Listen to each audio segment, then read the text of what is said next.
What's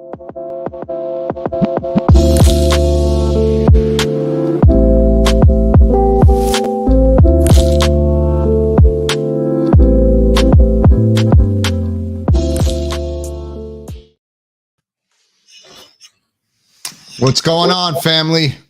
Welcome to the Locker Room Rant. I'm your host, John V, and this is my my overexcited and happy co-host Nick. I've been waiting 4 years for this episode. Oh my God! 4 years. Get it out. Get it out. Yeah. So, I'm sure all of you know the Browns shocked the world after nobody thought, and I even picked the 49ers last episode too. I even picked the 49ers to win. I didn't think that there was a real possibility of them winning with their third quarterback, PJ Walker, who they just got off the street like a couple weeks ago. But I did say, in my defense, if the Browns came out and punched them in the face and didn't back down and didn't come out flat, that there was a shot. And that's exactly what happened on Sunday.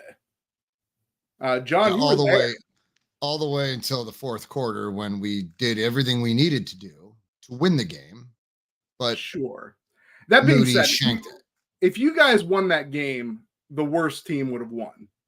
The better team would have lost. The Browns deserve to win that game. We didn't deserve to win that game. No. Not at all. You could probably admit that. Not at all. We did not deserve to win that game. We were not ourselves. We didn't even look like the Niners of last week. We came out flat, out of sync, and there's a lot of reasons why. I was there early. The Niners were warming up. You were there. You were there. Tell us about your experience. You were at the game. The Browns came out and started, talking shit and flexing and getting in the heads of the Niners. And I heard that happened the other way around. I heard Deebo Samuel kind of went in there and started shit. No, we were on the practice field and the Browns came out. You understand what I'm saying? Like, we were out there. Doesn't really make a difference. The point is that the Browns instilled this home field advantage. You're not going to come in here. You're not going to push us around. This is our home. I like that. And San Francisco did not answer the bell. You know what I mean? I mean, we gave it everything we had, but it wasn't enough. Mm-hmm. I don't like rain. I hate rain. I think rain is trash. I feel like there wasn't enough rain to really make a huge difference in that game. It evens the playing field for both teams. I mean, neither team wants to play in the rain, Nick. Nobody wants to play in rain. Whether it's a little bit of rain, intermittent rain, which it was a little bit more intermittent than it was, it would rain. It seemed like it always started to rain when we got the ball, but that's besides the point. The point is that my Niners have never been able to really get it going in rain. The Niners have to have they almost have to have perfect weather to really execute their game. And I don't like that. I need this team to start, really getting it going in the rain. I don't give a shit. You're not gremlins. Just play the game. We just looked so flat, so out of rhythm. It didn't help that Shanahan wasn't calling plays that were, that dude, the crazy thing about Shanahan is like, before we get into the game, before we get into actually the workings of the game, tell us about your experience. You were actually at that game.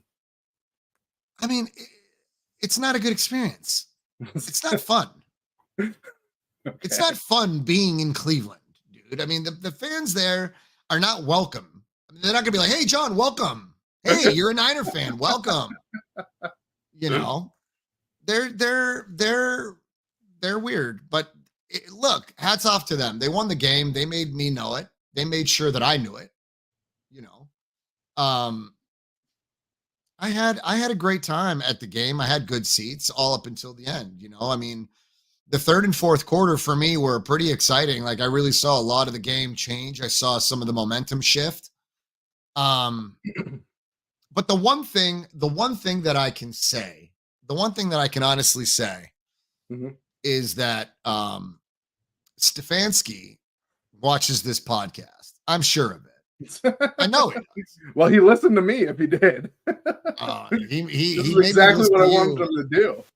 but I think that he was listening to me because I've been saying time and time again, this guy is not creative. He's not creative at all. He managed to take a practice squad quarterback and, although PJ Walker looked like dog shit, He's horrible. He Yeah. just did enough. He did enough good Yeah. things. Did a He- lot of bad things. he did just enough. He did just enough, right? The run game for Cleveland was solid. Ford, I love Ford, dude. I know you're not too hyped on him, but I I'm love. not too hyped up. I on think him. he's I sweet. think he just goes down too easily. Like he's easy to tackle. Yeah, but that's after he gets like, what was he averaging? I mean, the thing is, Like Ford 4.5 had, yards a carry? it's something like that. But it was like he had a decent amount of carry. He gets big chunks. Like he'll get big chunk yardage. Like he had like a 30-yard gain, and I think he had like a 16-yard gain. That was like half the yardage that he had. And then the other times he goes down on first contact. That's the one thing I don't like about him. But I mean, chunk yards are enough, Nick. I mean, you understand running backs aren't supposed to break it for a touchdown every single time they get the ball. Their No, job is to get chunk yards. But I would like him to get consistent yardage. Like he gets stuffed at the line of scrimmage entirely too much. Okay. I mean, we weren't gonna lay down for you. I mean, we're gonna still play smack you in the mouth football, bro. They used Hunt. I'm talking, this has happened in other games too, but they used Hunt more than they have previously. And I like that. I like Hunt getting the tough yardage. Then you could sprinkle in Ford too. I mean, Ford got the majority of the carries, but you could sprinkle in Ford too, and maybe he'll break one. But what's going on, fam? Let's say hello to some of the people in the chat. Cool Nick from the Kingdom Live Pod is here. Bo from the Kingdom Live Pod is here. Laney from the Kingdom Live Pod is here. Big Doug from the Kingdom Live Pod is here. What's up, Ansel? I see you, my man. And George, Master Duck Hunter. Good to see you, fam. Look, Nick, if I had to take away two positives from Cleveland and two positives from San Francisco, I would say one of my positives for Cleveland is that they managed to control the line of scrimmage. Mm-hmm. They set the pace for the run game, which I thought was going to be there. I thought outside of the passing game being weak, I thought that the run game would be stagnant. I really thought we would really handle you because we knew you would favor the running game. So you guys did great. Your offensive line did everything it needed to do to get into the second level to help Ford and Hunt for large gains. You guys did very well. In total, you smacked us in the mouth with 334 yards total offense. Our defense has not given up. Well, I mean, our defense this season as opposed to last season, it doesn't matter. It's not really the same. It's not really the same metric, but you guys gave us by far the best defense that we've seen all season. And I think that this is going to make San Francisco better because of it, right? So the two positives I'll take from San Francisco is that right side of the line did a great job protecting Brock Purdy. Mm-hmm. McKivitz, whom I think I was most concerned about, gave up one pressure. Trent Williams gave up 4 pressures. The left side gave up 4 pressures in total. But it was like 4-4-4-1 or 4-4-1. I forget. Nonetheless, the left side gave up more pressures, and we maintained Garrett. Garrett was primarily on Trent Williams that game. Garrett, I I know, don't think at all was on McKivitz which side. is crazy to me. Why in the fuck why wouldn't Schwartz move Garrett around on that line, or Zadarius Smith at that much? Move him around. I mean, obviously what he did kind of worked. Maybe not in Garrett's numbers favor, but it did work. It did. He had like on the wins, he had more wins against Trent Williams than Trent Williams had, I think, in like 4 or 5 years. To be fair, you had an injured Trent Williams, and he still maintained. And he was supposed to come out, and he said no. So he was not going to put that on Jalen Moore, having Garrett dog walk him, for the remainder of the football game. But I'll tell you this. The game plan was to basically, you're going to take Garrett on the outside and you're going to speed rush him towards Purdy, forcing Purdy up into the pocket. There, Zadarius Smith would come in and clean it up. So actually, you're not applied a lot of pressure on him. Yeah, but I think there was a couple of times where Garrett got around, forced Purdy up into the pocket to step up into the pocket where he would be unprotected. Yeah. And then either Tomlinson or Zadarius Smith would come in and try to take the sack, and he would get rid of the ball, and he did so. Purdy did a great job. One of my positives was that Purdy did a great job under all that pressure. I know he didn't have a good game, but he did not take sacks. He made mistakes. I think I'm going to be one of the rare 49er fans to say that Purdy did well. There are things that Purdy did well in this game. He didn't have a great game. He didn't have a Brock Purdy game, but he did do a lot that makes me feel extremely confident moving forward. Because whether you agree or not, this particular loss is going to resonate with the Niners because we came into Cleveland, and I think that they underestimated Cleveland to some extent. Maybe. You knocked out Samuel early. All right. And you guys maintained CMC till the middle of the third quarter or whatever it was, 7 or 8 minutes left in the. You guys maintained McCaffrey. Like 40 yards rushing or something like that.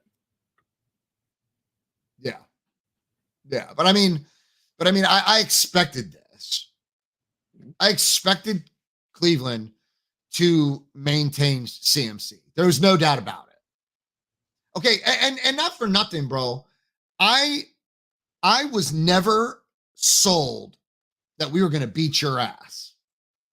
I must have told everyone. You did. Calm down, because I ran into a lot of friends at the game, and everybody was like, "The Niners are about to whoop our ass, knock us out of this, man." I said, "Listen, my Niners have a habit of not showing up in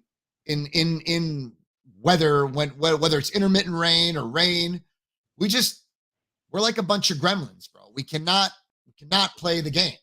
But I will say that the most dominance that the Browns were was in the third quarter, and there was not any rain. There wasn't much rain for the remainder of the third and fourth quarter. It was like it was not coming down by any means of the imagination.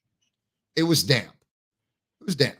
For the third quarter, actually, the 49ers, when you include penalties involved, they actually got negative yardage that quarter, which was, I think, is kind of crazy. Which brings me to my next point, bro. In the rain, San Francisco commits ridiculous penalties. So we committed 12 penalties for 105 yards. How the fuck are you going to do this? You're going to give up 105 yards against a great defense. So let's get to our next topic, since we're kind of like getting into this right now. When did you think it became a game? Because the first series they went down, they scored fairly easily. There was a bad penalty on Zadarius Smith on Christian McCaffrey where he got a face mask. when he had him tackled in the backfield. I don't know how you make that mistake, but it happened. And then from there on, they just seamlessly ran down the field and scored a touchdown. A little shovel pass to Christian McCaffrey.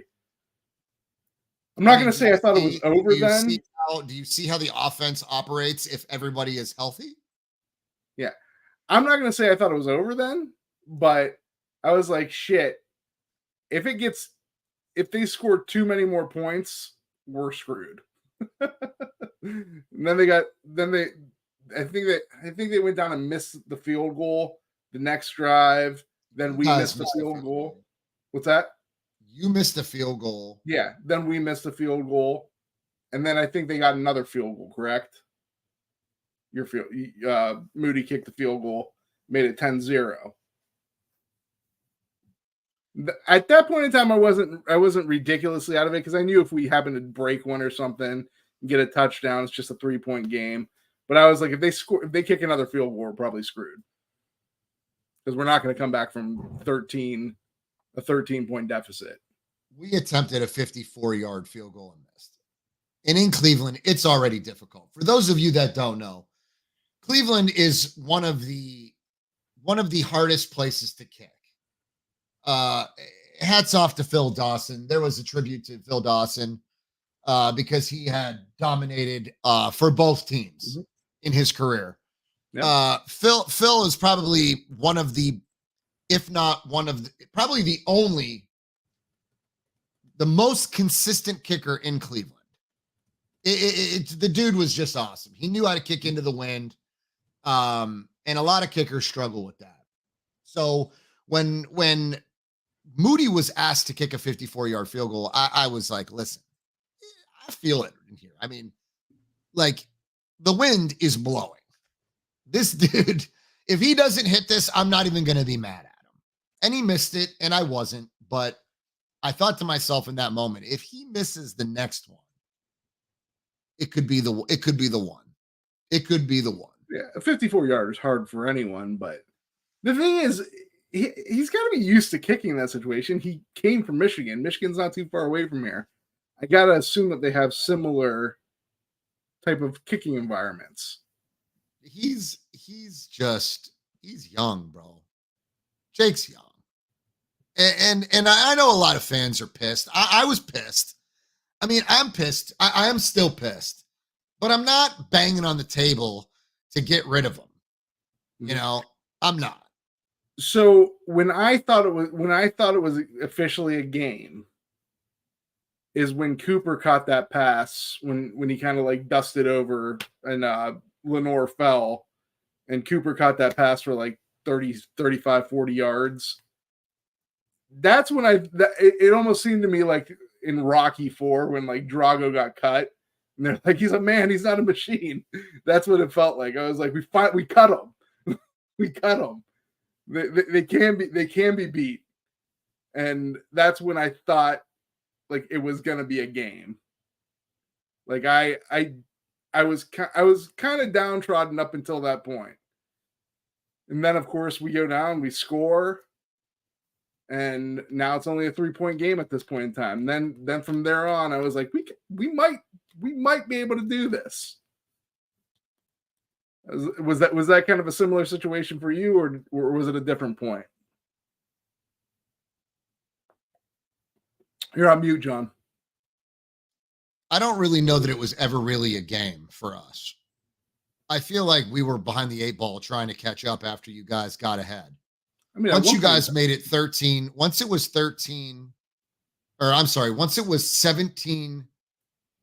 No, we had 13. Yeah. We were. When did you guys? You pulled ahead in the third. Going into the fourth quarter, we were up 13-10. Right. You guys got the interception in like I want to say like around like the 10-minute mark in the fourth quarter. Yes. I'm trying to think about. I'm trying to think when did Emerson pick off Purdy? Was that in the second quarter? That was either I don't exactly know when it was. It was either early in the third quarter or like middle to late in the second quarter. You guys scored your first touchdown. But we didn't More score than off that pick. That pick we got stopped. I don't think it was ever really a game, bro. It was a sloppy. At one point in it was time, a you guys sloppy were up game. 10-0. Yeah, I'm saying this was a sloppy game. Oh yeah, That's what I'm saying. Like this was nothing to hang your hat on. You had to make some catches, you make some throws, you make some catches. You run. The Niners were just not catching the football. Brock was under pressure. He was overthrowing Ayuk. Ayuk missed one that put the game away twice.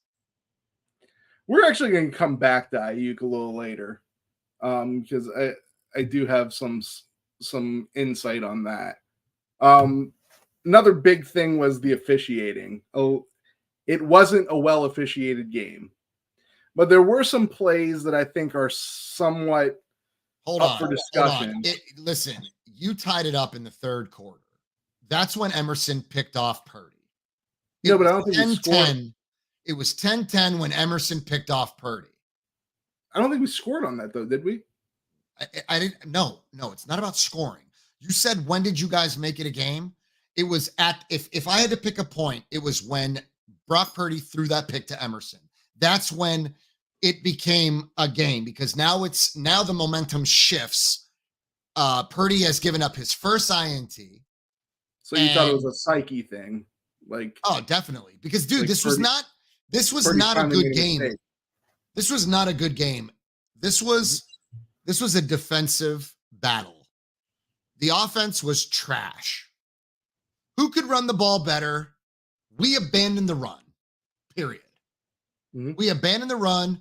Kyle is still forcing Purdy to throw. It's like the dude's got like it's like Kyle has predetermined the outcome of the game. It predetermines the outcome of every game, because when we're behind, his play calls are as if we're ahead. It's fucked. Yeah. He makes no adjustments on the fly in the moment. He just doesn't. And neither the fuck does Wilks either. Wilks waits till it's halftime and then we make our adjustments at halftime. Neither Kyle or Wilks are making adjustments on the fly. Kyle's not calling plays that are favoring the circumstances. We should have just ran the fucking ball over and over and over again with Mitchell. Try to get him. He was atrocious, right? He looked like dog shit. So yes, I don't know. We should have ran the ball with Mason. We should have just ran with Mason, just kept running with Mason, but he doesn't trust Mason. Kyle will not continue to run Mason because he doesn't trust him. He doesn't trust him because he has the opportunity to fumble. When the opportunity is given, he takes it. Fucking so especially this game. Especially earlier in the week, like earlier this week, like right after the game, there was a lot of talk about the officiating. There's a couple plays where I was listening to a lot of 49ers content where they were talking about, I'll name them off to you right now. The shovel pass to no one from PJ Walker. And the Gibson hit and the pass interference right after that. The defensive holding, actually. So we'll talk about those. A lot of them now, it kind of cleared up towards as we got to the middle of the week. There were a lot of 49ers content creators were starting to say, like, you can't blame it on the officiating. But earlier in the week, a lot of them were. They were saying the officiating was trash. I do believe it was trash. That is not true. The refs bailed both teams out. They did. I'm not. They're bad against officiating. Both. The officiating never favored one or the other. They bailed out both teams. Listen, San Francisco at the end of the day did everything that they needed to do. They drove down the field with less than a minute. Mm-hmm. They put themselves in position to kick a field goal and win the game and just get the fuck out of Cleveland. Mm-hmm. Okay? Yep. It didn't happen. Everything happened that needed to happen except Jake Moody wide right. Period. That's true. So I'm not gonna sit here and cry about officiating because they bailed us out, they bailed you out, and at the end of the day, when push came to shove, we drove down the field and we did not finish this game. We just did not Mhm. finish. Yep. A lot of people talk about the shovel pass. Now they will say to even to this day they will say that was a fumble.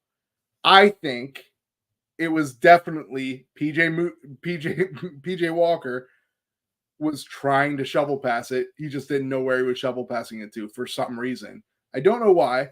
That being said, they reviewed that. It wasn't like they caught it and they were like, "Oh, well, we can't review it," and it was definitely a fumble. No, they reviewed it and they ruled that the call is upheld, that it was a pass.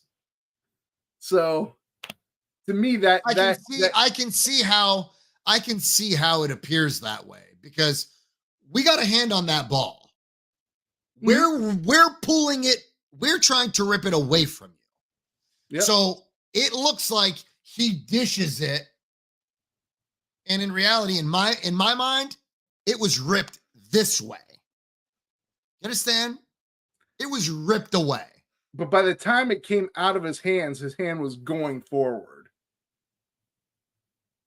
I mean, he was falling. No, he's falling forward. Literally falling. But he was falling forward. And it looked like a shovel pass, basically. Nick, I don't An underhand here's pass. the thing about me. This is the thing about me.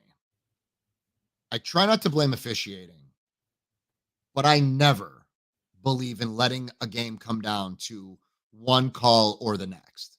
And that's true. I just don't. I don't believe that as a former athlete. I do not let the referees judge the outcome of the game. You add 4 fucking quarters to win the game. It doesn't come down to the officiating unless, it's a tie game and it's a blatant miss. The officiating all season long. So now 6 weeks of football, the officiating across the league has been fucking trash. Yeah, there's been some weird calls. It's been garbage. Here's the one. It didn't really make a difference in the game because we ended up challenging it and ended up getting overturned. But what about that first down from the Browns? When it seemed like they were trying to stretch the freaking yardstick back so they would be short. Like, I've never seen that before.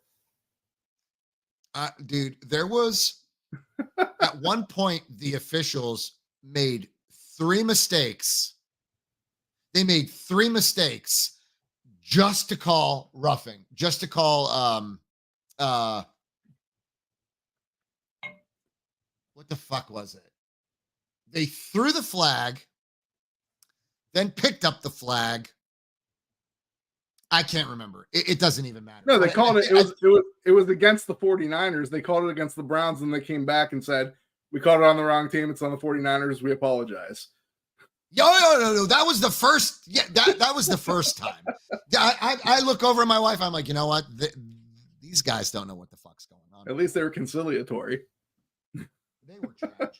The officials have been garbage, and I say this with conviction. Roger Goodell, I know you watch the show. I know you. Yes, big locker room rant fan. Get this fucking officiating under control, man. I mean, it's trash. And you know what? By week 7, this coming week, if I don't see the officiating making a turnaround, if I don't see them on the mend, dude, I'm going all out. I'm going like John 2008, and I'm going right after the officials. Going right after it. See if Goodell's probably shaking in his boots right now. Oh man, I mean, fuck him. He got an extension too, that dirtbag. I don't know, man. The officials were trash, but I will not blame this game on the officials because they bailed us both out equally many times. Many times. So we're kind of in agreement. So the officials did not make or break this game. Okay, like I said, Brock Purdy missed Brandon Ayuk. Ayuk dropped, had a drop, had 2 drops. Listen, man, I'm just, you're not going to catch me blaming the officials for this game. They're trash, but they did not make the difference. They did not make the difference. I thought that Weather did not make the difference. I thought that drop by Ayuk is a little. It would have been a really hard catch. It would have been an amazing catch. And we're going to talk about Ayuk later too. I don't think that you understand that dude makes great catches. Catches that he should potentially drop, he catches. The catches he should get if he's touching it. And Nick, there's a difference between getting a few fingertips on the ball, but he had 2 hands touch that ball and he still dropped it. I get it, but it was still would have been a very hard catch. You got to realize too, Denzel Ward did kind of hit him. So, I mean, it would have been a hard catch. Either way, we're going to talk about Ayuk a little later. Browns defense, how legit is it in your eyes? Is it the best defense? Is it one of the best defenses ever from right now? Not best defenses ever because you haven't done enough yet. But you're definitely you're the number 1 defense this week. And you earned it. But you've got to keep this up to maintain. Oh, absolutely. You got to keep up the same intensity. This defense, the Browns defense has done the Browns defense has done enough to make themselves relevant for the number 1 spot. You guys held your opponent to what the hell was the stat? What did you hold your opponents to? We basically have held our opponents to just like a shade, like basically like 200 and like I think 2 yards per game on an average. Yeah, but nobody. Oh man, it's the lowest. It's the fewest amount of yards through 6 games. No, through 5 games since the 1971 season by a team. Yeah, well, I mean, dude, Scott says the Chiefs' defense is better. The Chiefs have a great defense, absolutely. But right now, Cleveland is by every metric right now number 1 in the league right now. After week 6. So I try to tell people when this season started, I am not a fair weather. I'm not a Browns cheerleader. I will tell you before the season what I think they're good at and what I think they're bad at, whether or not I think they're good and whether or not I think they're bad. Sometimes there are injuries that kind of make that not the case. Last year, we had a decent amount of talent on our defense, but we had Joe Woods, who I can't stand as a defensive coordinator. And that didn't just happen last year. I couldn't stand him from the moment he got there. And we also had 0 talent at defensive tackle. And people said this defense is still going to be crappy because they had talent last year and yet they were a crappy defense. And I'm like, you're not looking at the big picture. They have beefed up their interior tenfold. They got Dalvin Tomlinson. They got Maurice Hurst. They got Shelby Harris. Even Jordan Elliott is playing better this year. But they got those 3 guys on the inside. That's 1,000 times more talent than they had before. And we got Jim Schwartz, who is a guy who knows how to coach the line, who knows what he has in the line and puts a ton of pressure on the opposing team's offenses. And I told you going into there that I don't see a hole in this defense. And this is one of the few defenses I've ever seen. There's only a couple that have no holes. They're great at all 3 areas. And I was even somewhat skeptical on this year at linebacker, but JOK is turning an absolute star. So they have star players at each level. They have 3 guys. They have 3 cornerbacks who could be number 1s on any team. I'm not going to say that they could be number 1s on every team because there are some teams that have a better cornerback than Greg Newsome. There are some teams that probably have a better cornerback than Martin Emerson. But they have 3 guys who I'm sorry, I'm going to say it. They could be all three of those guys could be a number one cornerback on the 49ers. I think all three of those guys are better than anybody the 49ers have at corner. Their safety, Grant Delpit's playing like a star. And that entire line is playing. Is he an all-pro? Who? Delpit. Delpit, yeah, right now. Oh, absolutely. If they were choosing the all-pro team right now, Delpit is not better than Hufanga. He is. He absolutely is. Absolutely. I've always told you. But Hufanga's been an all-pro. I've always told you Hufanga was overrated. Delpit is not an all-pro. Delpit, there's a reason why Delpit was drafted early in the second round and Hufanga was drafted in the 6th. And I'm not saying that's the measure of how good a player is. There's great players that are drafted in the 6th round or not. I just think it was always easier for Hufanga to play safety when you had all that talent up front. You asked Hufanga not to do as much. He just had to do his job, and he did it well. You have him blitzing. You have him blitzing. Yeah, I'm going to give him credit. I'm going to give Hufanga credit. He's a good player. He's a starter in this league. I'm not going to say he's a chump. Nick, Hufanga is better than Delpit. No, he's not. I mean, Nick, anyone. It doesn't even really mean. Look, Hufanga was an all-pro his first season. I don't think he was an all-pro his first season. I think he was an all-pro his second season. No, because maybe. Nonetheless, it doesn't make a difference. He was an all-pro last year. Delpit was not an all-pro. Not yet at all. Not yet because in his career. Playing under Joe Woods' defense. I don't give a shit. This is Jim Schwartz' defense now, man. This is a different story. Jim Schwartz coaches his guys to their potential. Your coordinator is your coordinator. The position doesn't change. You're still a fucking safety. It does when you ask people to do different things. No. Joe Woods tried to treat for the majority of Delpit's career as if he was a free safety type guy.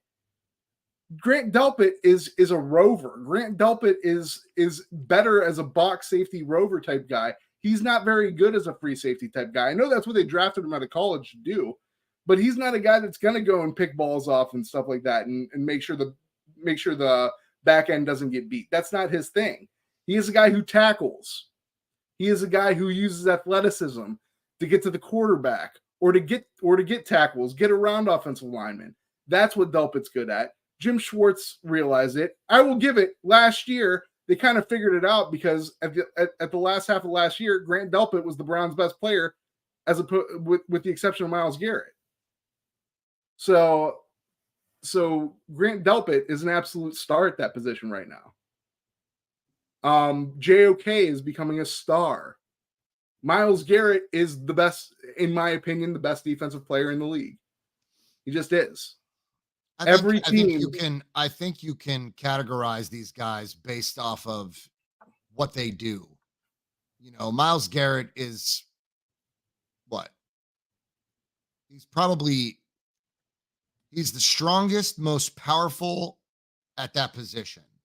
But he's also very fast and bendable. There's still technique that's involved, and I think Bosa has better technique. I'm not saying he has the best technique in the world, but Myles Garrett's technique is nothing to shake a stick at. Myles Garrett has very great technique. I was glad that Myles Garrett did not get his hands on Purdy. All right.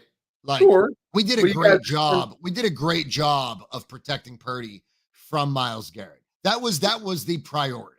Listen, Garrett might not have gotten home, but he was in the driveway an awful lot. And you guys expended an awful lot of resources to stop him from getting to Purdy, which is probably one of the reasons why your offense wasn't that good. Myles Garrett, no matter if he gets a sack or doesn't get a sack, he's always the best defensive player on the field, even in production. Okay. But I told you I told you before the season started, and I was laughed at by a lot of people when I said the Browns defense has a chance to be something special, and they are turning into something special. Actually, I would say right now they are something special. Teams can't do anything against them. They go 3 and out all the time. Like, literally, the 49ers, they had 2 good drives, one at the very start and one at the very end. Like, everything in the middle was about 3 and out. But if you make this team one-dimensional, if you take away CMC, if you take away Deebo Samuel, you make this team one-dimensional in a sense because Kyle has the versatility here on the bench. We've got Ronnie Bell, we've got George Kittle, you've got Juszczyk, you've got Ray McLeod, and you tried with Ray, and it was not pretty. It was not pretty. Yep. So, I mean, in my opinion, we did not try enough. We did not try. We abandoned the run game. We just look. Here's my thing. If you take Deebo out of the game, we should be able to survive. You've got Juwan Jennings. I wanted them to feed JJ the entire time. But he was being covered relentlessly by when Brock Purdy when he connected with JJ, it was perfect. It was perfect. You should feed Jennings, bro. It didn't happen often because he was covered all the time. Like Jennings isn't a guy that gets a lot of separation. He's not an athletic a big body, dude. It's a big body. He's huge. But he's not a very athletic person to get a lot of separation. His catch radius is great.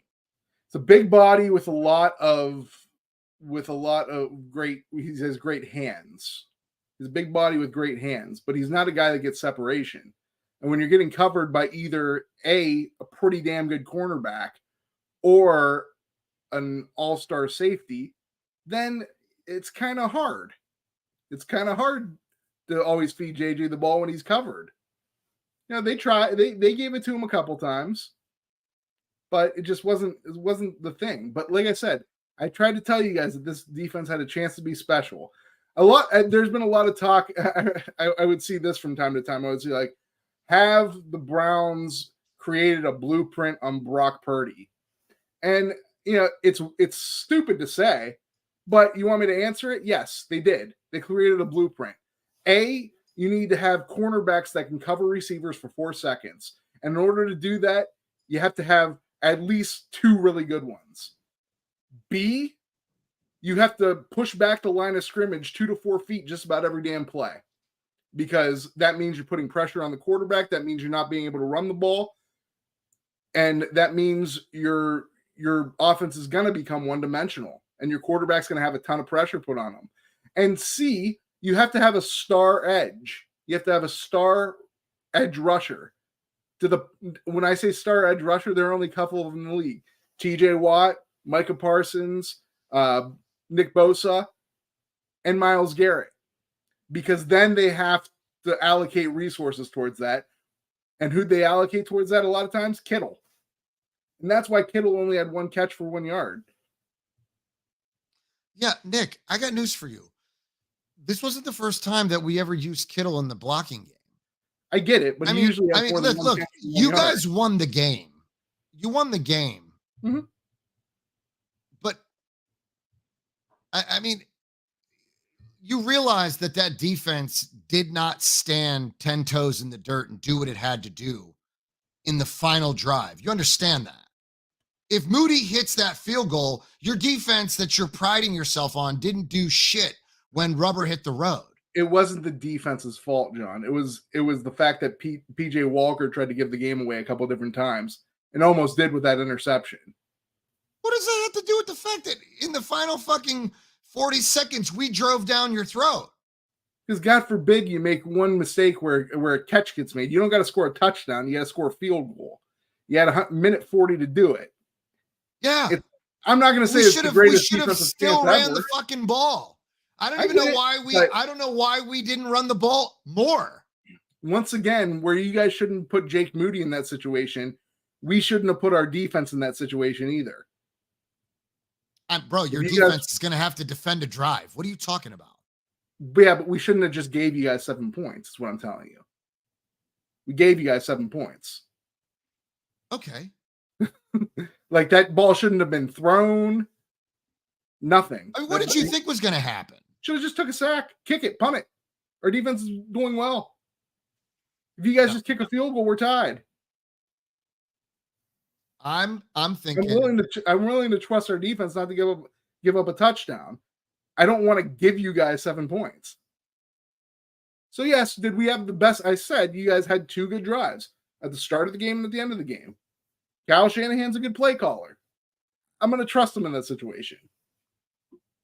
I know that you're happy that you guys stopped our offense. Mm-hmm. But to say that you created the blueprint, it's well, hogwash, bro. But what I'm saying, here's I actually didn't get to finish what I was saying. So that's the blueprint. That's what you have to do. And if you do that to any team, besides for a guy with great scrambling ability, like, and really, there's only Lamar Jackson that has that right now. Unless you do that, you're not going to have that blueprint. And there's only really one team that can do that has all 3 of those things. Maybe there's 2. Maybe the Jets can do it. But there's not a lot of teams that can do that. You guys don't play any other team that can do that. I think, and this is where I will give the 49ers some positive reinforcement. I don't think there's any other team that's better than you that you play. I really don't. I think you could run the table for the rest of the games you guys play. Maybe the Rams give you a problem. Nick, I never had expectations of going undefeated. I told you that. I don't like those things. I don't like being undefeated.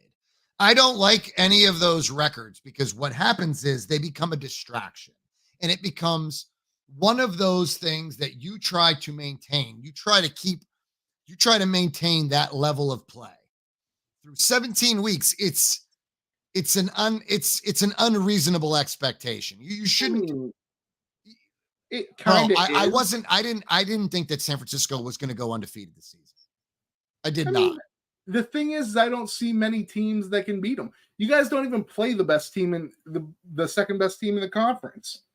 What do you mean? I mean, dude, the Rams are playing good football right now. They're playing good football, but they did get. I mean, right now, Stafford is distributing the ball very good. He is. And that's why I said that might be the one game that gives you guys problems. No, we have to win the division. So we're going to win the division. But I think you guys are definitely going to win the division. I'm saying that might be the only game that gives you guys problems.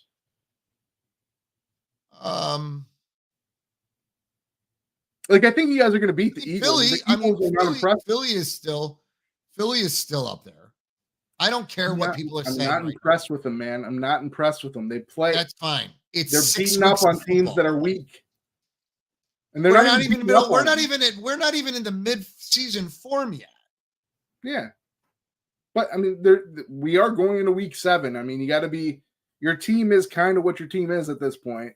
I mean, teams do get better towards the end sometimes, or they get worse. But I mean, you're starting to get an identity, and the Eagles are starting. Or the Eagles' identity is not very good, but just barely winning games. And they got exposed last week. So I'm not impressed with the Eagles. I'm not saying they can't beat the 49ers. They can. Any team on any given Sunday can beat any team. I mean, that's ultimately that's the truth, bro. I mean, there are teams like the Lions who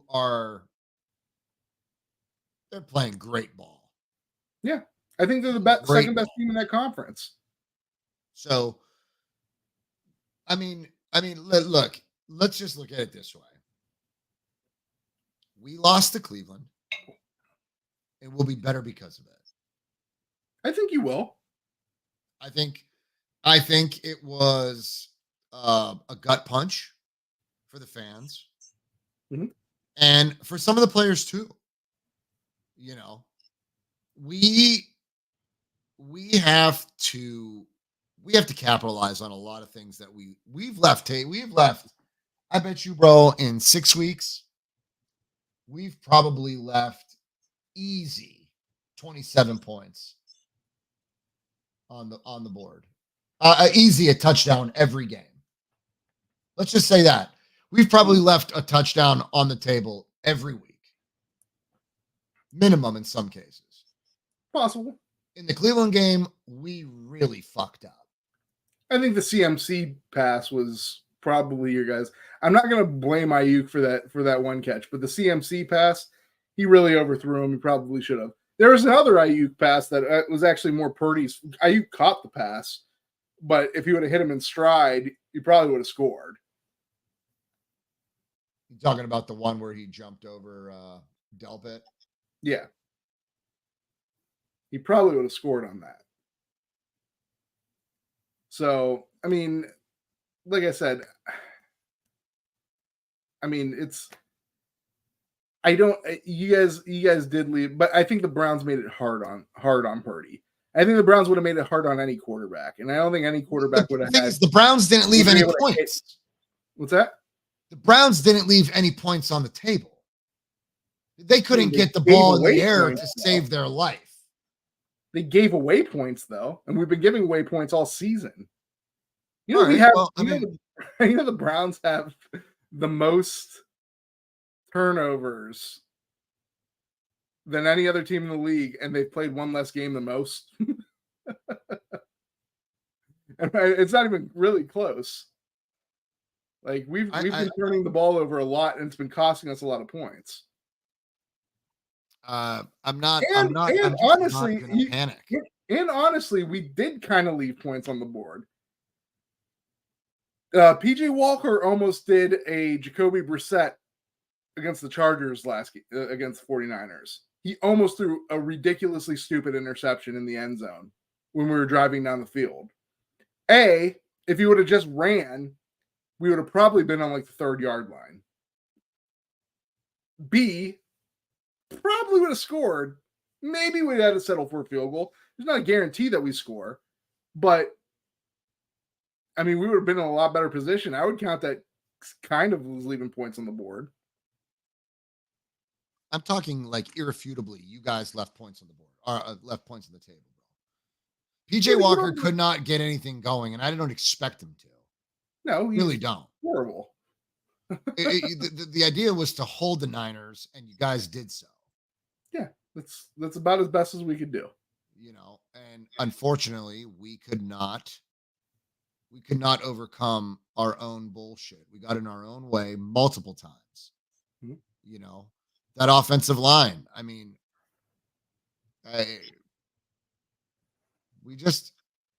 we did not play sound ball, bro. We'll go to injuries since that last comment was up. Now, mind you, CMC and Debo going out, those were their 2 injuries. Trent Williams played, but he was kind of injured. The Browns also didn't have Deshaun Watson in there. The Browns also didn't have Joel Bitonio in there, Hall of Fame left guard. Also, I mean, granted, we're not going to have these guys back either. Starting right guard Jack Conklin, Hall of Fame running back Nick Chubb. The Browns had a lot of injuries too. We started off with a lot of injuries.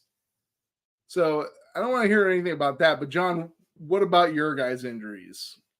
Thankfully, a lot of them don't look to be too severe. Oh no, I said this over and over again. I'll lose to Cleveland 1,000 times over again if the injuries sustained were going to be just day-to-day injuries. Like I would lose that game 1,000 times over again. That could have been way worse. When you play a great defense and you know it's going to be a brutal physical battle, you could take some serious injuries. Mm-hmm. Luckily, Debo said that was like the first stinger he's ever had. He said his arm went numb and he could not feel it.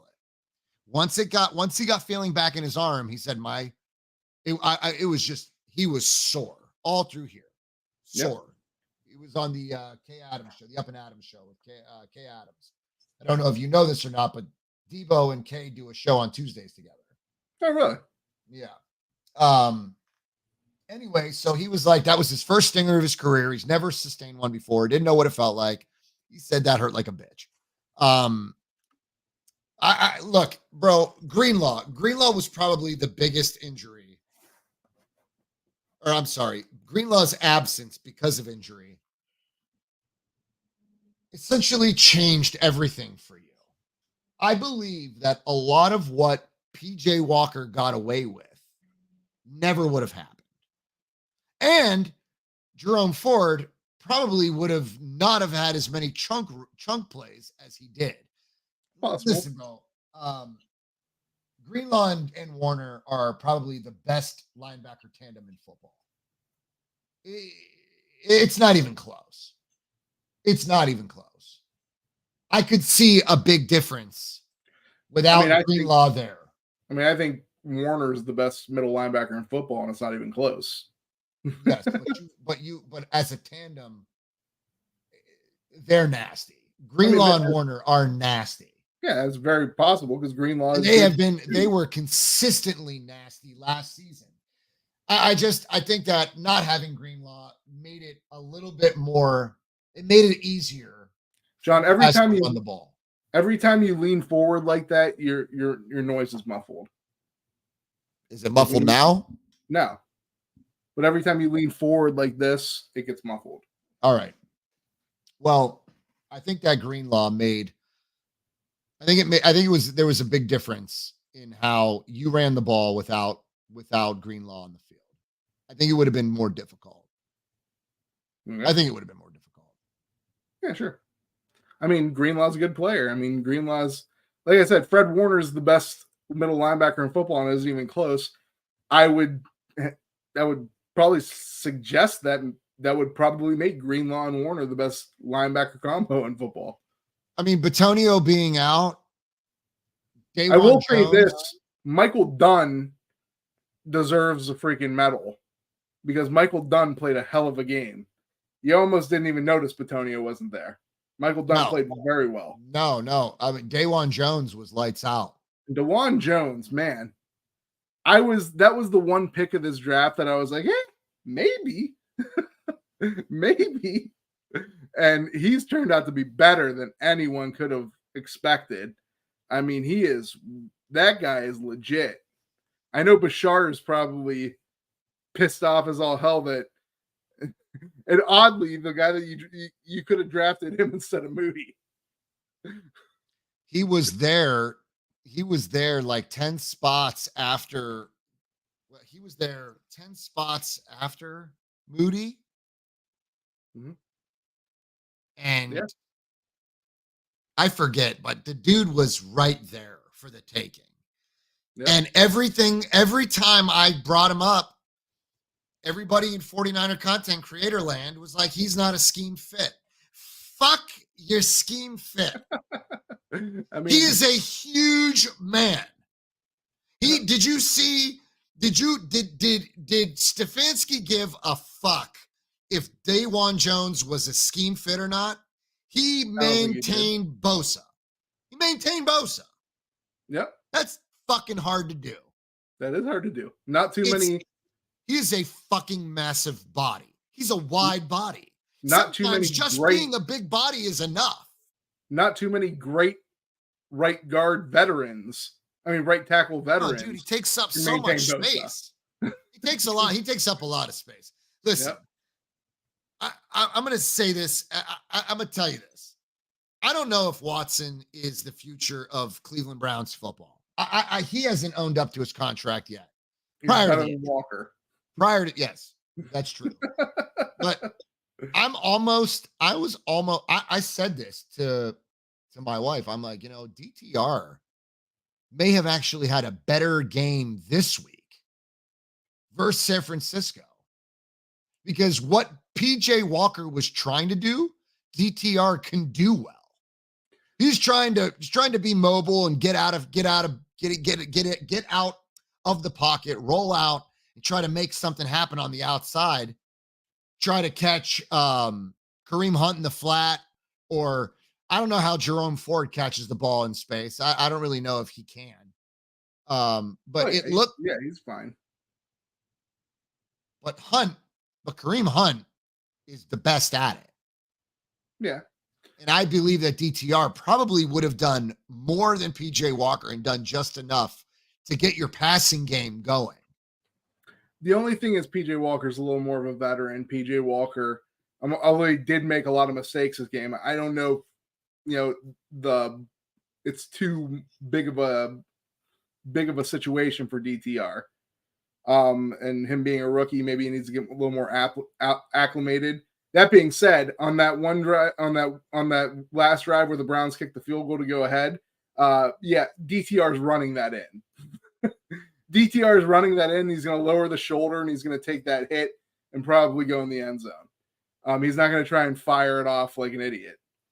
So yeah, I mean, it is what it is. We both had injuries. Yours Your were big. defense bailed him out of a lot of his disasters. Oh yeah, yeah, for sure. They really, I mean,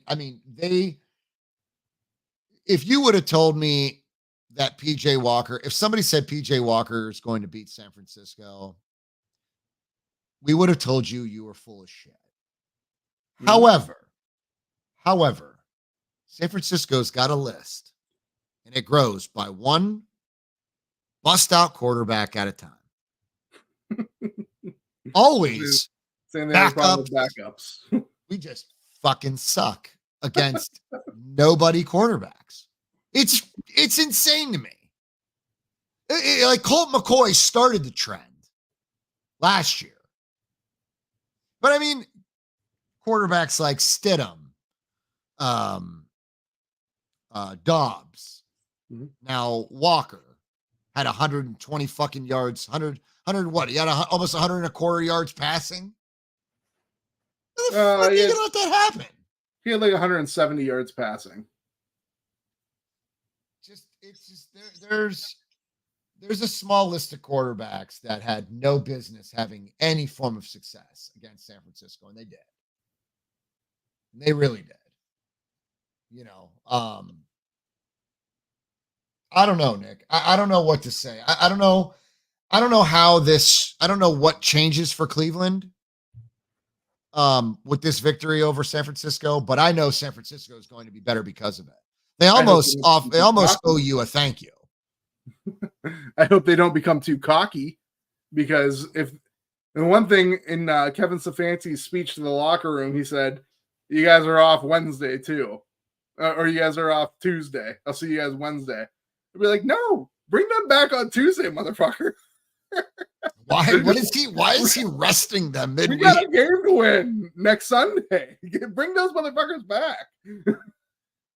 The last time you told him to go fucking home, we got our ass kicked by the Ravens. Don't fucking send them home. Who do you guys play Sunday? Play the Colts. Colts are not bad. The Colts are sneaky good. Especially when they have Gardner Minshew. They're sneaky good. Gardner would be one of those quarterbacks to light us up. Mm-hmm. You just could add these motherfuckers to the list. You just know that if they have a little bit of success, it's enough to give us a headache. All right, so we're gonna get to two. Are they elites? I'm gonna go with this one first, because this is the big one for me. Is Brandon Ayuk elite? Yes. Because I hear this. I've been hearing this for years. And I keep telling people, I could have probably put Hufanga. We already talked about Hufanga. But Brandon Ayuk, I've been hearing for years, is he's elite. He's elite. He's elite. And he never really gives elite production. People always tell me that he's better than Amari Cooper. And I said, you're crazy if you think that. Ayuk, to me, has always been, and is turning into, the perfect number 2 receiver. The perfect number 2 receiver. A guy that has pretty decent athleticism. He's like to me, he's like T. Higgins. Perfect number 2 receivers. Guys you can count on, guys you can go to. Guys that could do damage in their own right, but just doesn't have that elite skill that the great receivers have. He doesn't have Devontae Adams type shit. He doesn't have Tyreek Hill type shit. Dude, he's probably one. He's a phenomenal route runner. I don't know what you're talking about. I mean, yeah, he's good. He gets separation, he gets open, and he catches the ball. He had a 1,000-yard season, dude. He's Brandon Ayuk is an elite receiver. If I'm in Madden, if I'm putting my grades for Madden, Ayuk's getting an 88. He's getting an 88. He's not in the 90s. He's in the upper 80s. And because he doesn't have, he's never, I mean, I'm not going to say he's never taken a game over. He has taken game overs in the past, but he's never really jumped off in a consistent manner to prove. So he got a 1,000-yard season. A lot of guys get 1,000-yard seasons. Brandon Cooks has a lot of 1,000-yard seasons. You barely even know about him. Okay, 1,000-yard season. First of all, not all 1,000-yard seasons are equal. Like Amari Cooper's 1,100-yard season was much greater than Ayuk's 1,000-yard season because they didn't throw the ball barely ever on the Browns last year. They ran the ball a shit ton. Like you had a lot more throws in your offense. One thing about Brandon Ayuk is Deebo Samuel is the number one wide receiver on the team because he's the most important guy in the receiver position. But Ayuk is he's being targeted the least. Yeah, but Ayuk's asked to do more receiver shit. Like Deebo Samuel does. Ayuk is the better route runner of the two. He is. He's the better receiver. He's the better wide receiver in terms of wide receiver skills. He's just not the better football player than Deebo. Like Deebo's a better football player. But Ayuk is the only one with any like true real wide receiver skills. But I don't think Ayuk's elite. Like he's never struck me as an elite guy. I mean, that's your opinion. Well, we should revisit that by the end of the season. Mm-hmm. Okay. Then here's the one that everyone wants to talk about. Is Brock Purdy elite? Yes. I'll say this. Actually, you know what? I'm going to rescind that. Nick, the Browns game is not enough for me to the Browns game is not enough for me to say Brock Purdy. Last week, everybody saw enough of Brock Purdy. They're like, this dude's elite. He just helped put up 42. Dude, we beat the brakes off Dallas with Brock Purdy. Yeah. Everybody's like, he's a bona fide stud. This dude, this is our guy. This is our quarterback. This is a franchise quarterback. Because being a franchise quarterback and then being an elite quarterback, I think are different. I don't think that both need to be the same because they're not. All right. You can be a franchise guy who can be elite, but one season is not enough for me to anoint you elite. You know what I'm saying? Yep. But right now you're special. You're a special player because you were the final pick of the draft, and you're a special talent. But you're not elite because you don't have the height. You don't have the stature. He's not wide. Doesn't have a fucking elite arm. No. See, I think that Herbert has an elite arm, but I don't think that Herbert is elite. You understand what I'm saying? Yeah. I believe that you can have, I believe that Herbert has the arm talent, and one day Herbert will be elite. Herbert has elite physical traits. Yes. For some reason, he is a guy that plays just good enough to lose by a little. Yes. That is a fact. I will not disagree with that. No, I agree.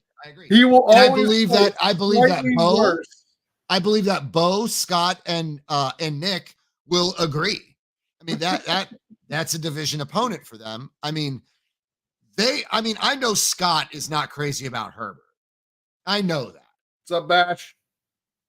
What's up, brother? I see you, Bash. Thanks for joining us, my man. When's that next? I know we're it's called the pot calling the kettle black. When's that next episode of 49er Minded? I want to hear Bash. I want to hear Bash break this week down. You want him to bring you on the show so he can so he can expose you. Bash will be a rough that you are. Episode of 49er Minded. Bash looked like he kind of had a couple Red Bulls and he got some wings. Bash, look at this guy. He's got a coat now. Nick never wears a coat. Now Nick has a jacket. Occasion. Oh, this is a special occasion. You should have just wore a tie with it. Sorry about that, Bash. All right.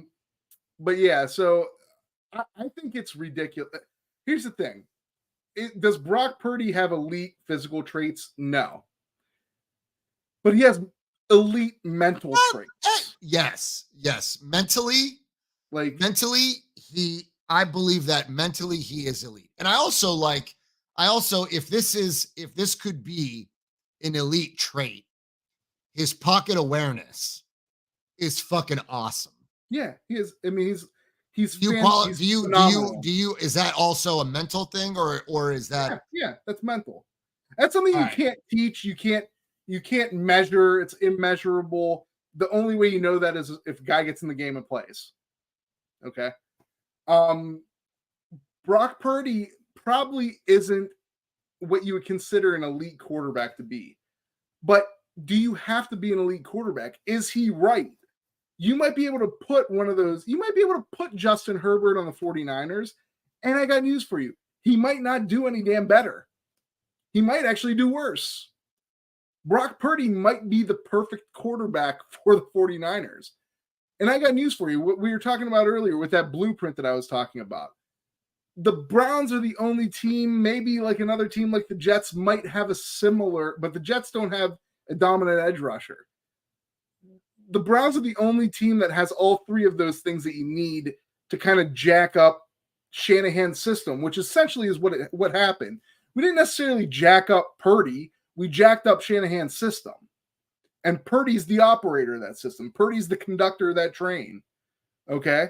So unless you have I'm willing to bet that Brock was wondering a few times, why in the fuck am I throwing this? Why aren't we running the football? Maybe. Like, Brock's football IQ is top of the game. So there had to be a time where he was wondering, like, why aren't we running this fucking ball? You know, you keep making me drop back and throw. It's not working. You know, you've got to put your quarterback. You have to coach to your quarterback's strengths. Fuck it. You need to coach to your player strengths as a whole. Mm-hmm. Okay. Not running Mason as much was fucking bullshit. You think that kid? See, here's the thing about the Mason thing. I hear every year, and you guys have had different variations of running backs. You guys have had success with a lot of them. Almost all of them. You guys have had success with Mostert. Mostert's pretty good. I'm not gonna lie, Mostert's pretty good. You guys have had success with Eli Mitchell. You guys have had a little success with Mason here and there. You guys have had success with CMC. You guys have had success with Jeff Wilson. You guys have even had success with JaMychal Hasty, who's not even, I don't even know if he's on the team anymore. No. Like, I mean, is Mason really good, or is he just another guy? No, he's good. I like Mason. Young, but good. And he's protecting the football. And that would be my concern against that Browns defense specifically. Anthony was saying it earlier, and now Bash, you know, Jordan Mason averaged 5.4 yards per carry and only touched the rock 5 times. Bad move on Shanny's part. I agree. But a lot of the problem is that Kyle has to trust you. And the Browns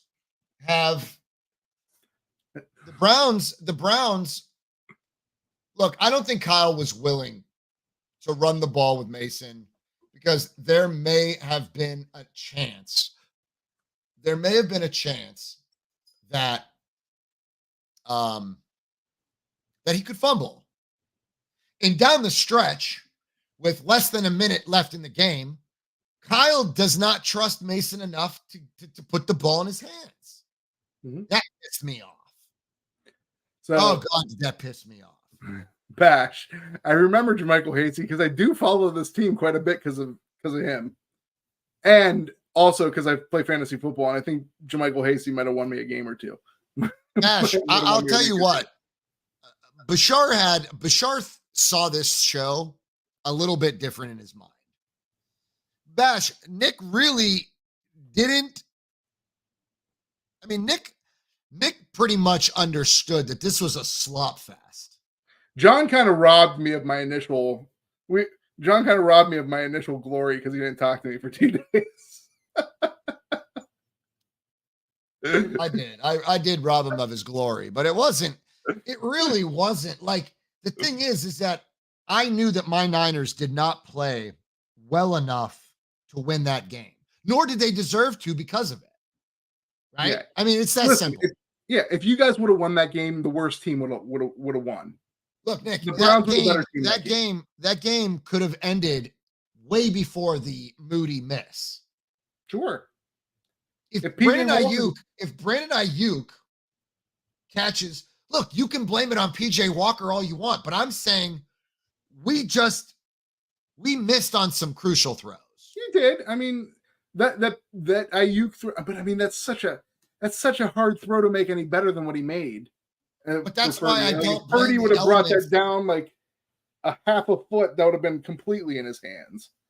Like, instead, he just got 2 sets of fingers on it. Yeah, but you know what? But we had to beat the defender too, Nick. You're not going to put the ball. You don't want to risk. You do not want to run the risk. And my God, how many fucking times have you seen quarterbacks under pressure,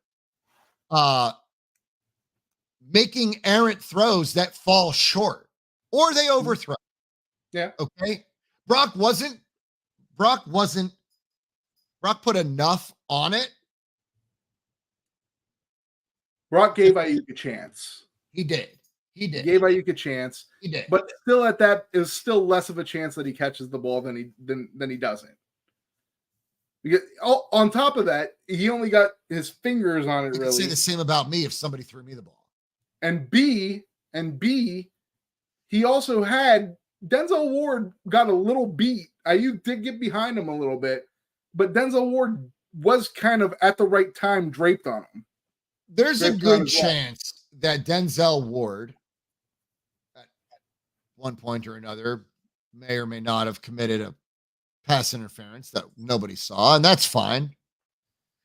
But I do believe that Ward made it difficult for Ayuk to finish that route, and I believe that he finished that route underneath rather than on the outside. Probably,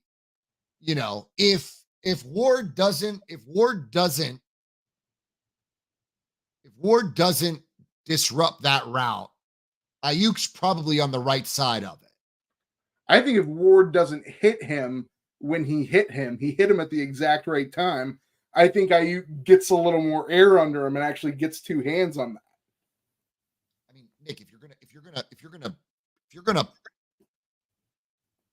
that's borderline pass interference. No, you can hit the ball at the point of. You can hit the player at the point. Oh, yeah, you can hit the ball. I thought you meant he hit Ayuk. No, you can hit the player the moment they touch the ball, which is what Denzel Ward did. Like, Denzel Ward hit Ayuk the moment he grabbed the ball. It was actually, he got burned a little bit, but it was actually like a really good recovery. I do like Denzel Ward. I do. He's like playing phenomenal right now. I like Newsome. The secondary in Cleveland is great. You do have a great secondary. I'll give you that. It's fantastic. It's a fantastic. I honestly, there's been secondaries with better stars on it. Like, obviously, when you have Deion Sanders on there, your secondary is probably going to be elite because he shuts down one half of the field all by himself. But I don't think I've ever seen a team with 3 as good 3 good players in their cornerback room as the Browns have right now. Because any of those guys could be the number 1 cornerback on a lot of teams. Yeah. That is kind of all we have on the agenda right there. Basically with Purdy, I think he's the right guy for the Shanahan offense. I think you guys are going to have a hell of a rest of the season. I think you guys may not lose another game. Maybe to the Eagles, maybe to the Rams, maybe like a fluky game here or there. You guys will probably end the season with about 3-4 losses at most. And I think that'll be good enough for home field advantage. And I think you guys will probably be number one in that conference. Good night, Laney. We appreciate you rocking out with us, guys. All of you guys, everybody that joined in tonight. I appreciate you guys for a Thursday night, late night show. This is not one of our favorite situations to be in, but Maybe life got in the way for me Tuesday. But yeah, I mean, look, Purdy is the guy for me, bro. I don't believe that he's elite, but he does have elite trait. He does have a few elite traits that he can really, craft. I mean, let's be honest. Like, Brock Purdy can get better. You know what I'm saying? Like, this isn't a finished product. Yeah, Tom Brady got better. Like, Tom Brady had those same traits and got better as his career went on. Yeah. Now, Tom Brady was a little bit bigger of a guy. You might say maybe he had slightly better of an arm, but he wasn't known as a guy that had great physical capabilities. He became great because he was obsessed with being great, obsessed with getting better, got better, and towards the end of his career, like the last, I would say, fourth of his career, he was the best he's ever been. Like, he was a guy that was dominating games. He was a guy that was dictating what goes on in those games. So, I mean, Purdy can do that if he has that same work ethic and that same desire to be great. I believe that. Look, I mean, Purdy was unable to get his feet set and make sound throws versus the Browns defense. Mm-hmm. And when he did, it was a dart and it was beautiful. Mm-hmm. That might have happened once, Nick. It happened. He may have set his feet just a few times. Yeah, probably happened like 3-4 times in that game. I don't even know 4 times. I think 2 of them happened in the final drive. Yeah, definitely. At a shotgun. Yeah. It's just I don't know, man. The Browns really woke me up. And not because they were good. I knew you had a great defense. I've always known you had a good defense. Mm-hmm. I knew that when you got Schwartz, it was going to be the best you've seen. And I said that on this show. I said it. This was going to be the best.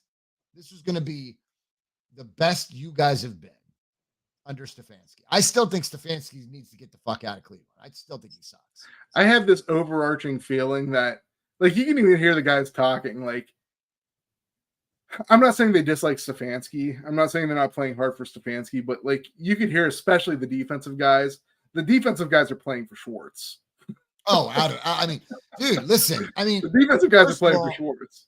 First of all, I had this Shanahan versus Schwartz because I had zero respect for Stefanski. I had zero going into that game. I knew your defense was going to be great, but I was sure that Stefanski was going to put PJ Walker in an opportunity for San Francisco to either sack him 7 times or pick him off 4. I will say this about Stefanski. Stefanski, I felt like he watched the locker room rant last episode. He basically did what I said he should do. Like, throw some screens. We had two David Njoku touchdowns off of tight end screens that were on. One was kind of a bullshit call because it wasn't really a hold. And the other one was Jedrick Wills being stupid and going up the field a couple yards. That really didn't have all that much influence on the play. David Njoku should have had like 150 yards and 2 touchdowns in that game. But I said he should do that. I said he should do a lot of halfback screens. I said you got to play more conservatively. Can't go vertical all the time. You got to go horizontal a little bit. And try to get the ball in your playmakers' hands. And I said we do have playmakers. And it showed. We have a couple playmakers on our team. You got to get it in their hands. He actually called a phenomenal game. That was the best game I've ever seen Kevin Stefanski call. The best game. Me too. Like with a third string quarterback who we all know isn't very good. And even the mistakes weren't really Stefanski's fault. The mistakes were PJ Walker's fault. Stefanski, the only fault that Stefanski had on those two plays were not telling PJ Walker before the snap, "Hey, idiot, don't freaking throw it. If you don't have the guy wide open, don't throw it. We have a lead here. We want to protect it. At very worst, give it back to our defense and let them do work." Yeah. But Stefanski actually called a very good game. The best game I've ever seen him call, dude. Yeah, easily, but only because he did 6 weeks later, what he should have been doing week 2 was borrowing plays from around the league. Yeah. Everybody is recycling plays, bro. I felt like he was looking at the 49ers game tape. And for some reason, the way that you guys established the run game, I will give you credit. You ran the ball great. Mm-hmm.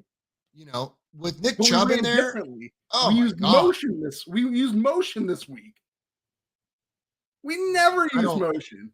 Yeah, but I think that doesn't really. You're not really shocking anybody when you decide to use motion 1 week. Most teams are just going to sit pat and just see where this goes. I don't care. At least he's doing something. I mean, I give him that. I mean, I'll give you that. Look, Nick, he didn't save. He's still on the hot seat. Even with that win over San Francisco. Sure. But he's still on the hot seat. Hopefully this isn't a one in the bag type thing. Hopefully he keeps figuring out how to call games. Hopefully our defense, I have no doubt that our defense is going to keep showing up. But hopefully he keeps calling games well, and we can keep winning, and we can get in the playoffs and maybe do some damage. Because I think that our team's fully capable. I've been saying it since the start of the year, and I mean it. So, I mean, for shits and giggles, do you have a coach that you would potentially like to see in Cleveland next season? So everyone wants Jim Schwartz to be the head coach. I just don't think Jim Schwartz wants to be the head coach. I think he's past that point in his career. He's an older guy. Why would he want to be head coach? He hasn't even laid. Look, let the dude settle into Cleveland as a defensive. He's practically going to get a statue built for him. What? Would you relax, dude? I'm just saying, Jim Schwartz, probably the most popular man in Cleveland, Ohio right now. Listen, they should probably not let Schwartz go. And I mean, the head coaching position is they need an offensive minded coach. They need somebody that's quarterback friendly that can get Watson going. I mean, Jerry, go ahead. I said Billy Belichick, but you said no. Belichick would never be welcome. Belichick would never come back here. He hates the city of Cleveland. He hates the organization. He hates everything about Cleveland. Remember, we fired him once. You did. What's up, Fable? I see you, fam. Jerry, it depends what you consider blown out. Like, I mean, I'm not like on the scoreboard. We were never going to be able to generate enough points to blow you out. Like, we were never. The fact that we got to 19 is ridiculous. In my eyes, I didn't think we were going to get up to 19. I thought if we had any chance of winning this, 10 was about the max we were going to be able to let up. I didn't think that was a reality until the game was actually being played. So we were never going to blow you out. But I think that the PJ Walker pass where Lenoir intercepted it was the Warner one, whatever. That one was in the middle of the field. You were trying to get in the middle of the field, whatever. But the Lenoir one was inexcusable. A, you didn't have any separation with Amari Cooper. B, you were in the lead at that time. So it's not like you were trying to like generate anything crazy. C, it's on the sideline. So you know if Lenoir picks that off, it's probably going to get taken to the house. And while it wasn't, it was taken very close to the house, and it was basically taken to the house in the next play. So I think the Browns, like, if you take that away, the Browns probably win that game about probably 19-10, in my opinion. And that's about as big of a blowout as the Browns could have ever imagined on that day. Like, we weren't going to get any bigger of a blowout than that. So I think the Browns were definitely the better of the team that game. They were definitely the better team that game. In terms of yardage, we basically 1.5 to you guys. In terms of defensive presence, I think it's irrevocable that we were the better defense in that game. So listen. Yeah. So I mean, Nick. Yeah. This team at the end of the day did enough. We did enough to win this football game. At the end of the day, we drove down the field. We put our kicker in position to put the game away and to get the fuck out of Cleveland and lick our wounds, because, I mean, at that point, we didn't know how severe the injuries were. We just needed to get the hell out. JVC, I never said we blew them out, though. I never said we blew them out. Somebody said, you're acting as if we blew them out. I was like, well, I mean, I never said that we blew them out, but that was about as good of an outcome as I could have hoped. That's what I'm saying. I mean, and I said that if we wouldn't have had, the field goal would have been irrelevant. It probably would never come down to that if we didn't throw that stupid pass to Lenore, which we should have just not thrown. Throw it away if you can't find anyone. And we talked about the refs earlier, Bash. The refs had bad calls on both sides. The Gibson one, honestly, I don't think that was a bad call. I honestly think it was a personal foul. I think in today's NFL, when you launch yourself at a player and your arms aren't extended in terms of trying to make a tackle, that is hitting a defenseless receiver. And it was stupid too. He shouldn't have done it. The ball was already overthrown. He wasn't going to catch it. Dude, the refs again. We did enough.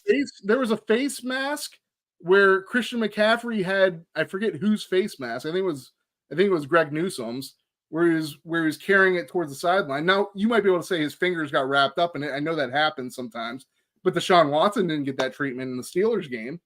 Deshaun Watson got a face masking call on him. And I think that was the first drive of the game. If that got called on you guys, are we talking about are you talking about Zadarius Smith's face mask on CMC? No, there was I know what you're talking about. Yeah. It's like weird because when they replayed it, his hand was open in the mask. Yeah, but that's exactly what Watson did in the Steelers game, and they called a face masking call on him. That's why Watson got pissed in that game. Look, I don't think like, my finger got caught. He's like, my finger got caught. It wasn't face masking. I don't think that the Gibson thing was. I think that call right there, that was probably, the timing of that call was obviously fucking turds. Yeah, it was terrible. But I do agree with Bash. Like, his momentum, like, Gibson had no way of stopping. So he didn't have to launch himself. He didn't have to launch. Yeah, he had no way of stopping because he launched himself. If he would have just kept running straight and like grabbed him, like, then you're not talking about a personal foul. I mean, you're not talking about that. He launched himself, therefore his momentum was up. And the thing is that ball was overthrown. He wasn't going to come down with that ball anyways. Like, Elijah Moore wasn't going to catch that ball. So it was just stupid to have done. That's essentially where,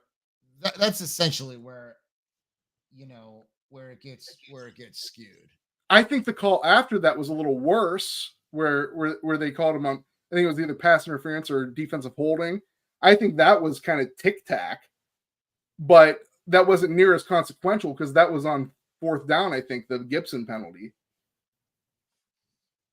I Nick, these are the things that bring me back to you.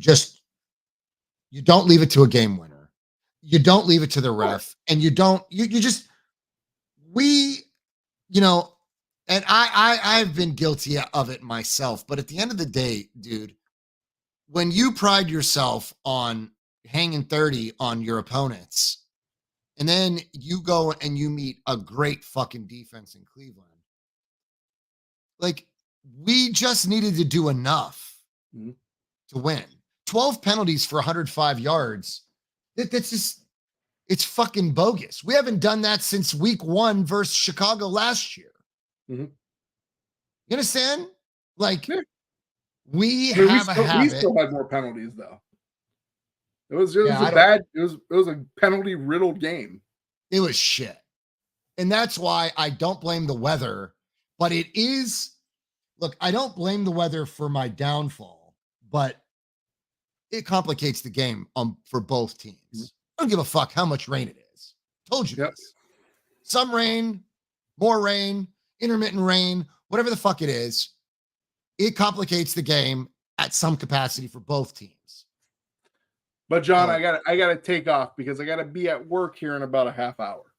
All right, let's end the stream. Listen, family, guys, I appreciate you guys rocking out with us for the last hour and 35 minutes. Thank you all for stopping through. Nick and I can finally put this game to the wayside. Cleveland Browns, we're the better team Sunday. My 4 years of misery is finally over. His 4 years of misery is finally over. Listen, we'll be back Tuesdays, 9:30.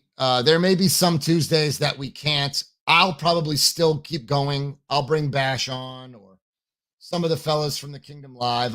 We'll get together and we'll make up for it. But there will be some Tuesdays that Nick cannot be here for, and we'll plan according. So with that said, you guys, thank you everyone for rocking out. We'll see you Tuesday. Later, family. See you later. Later.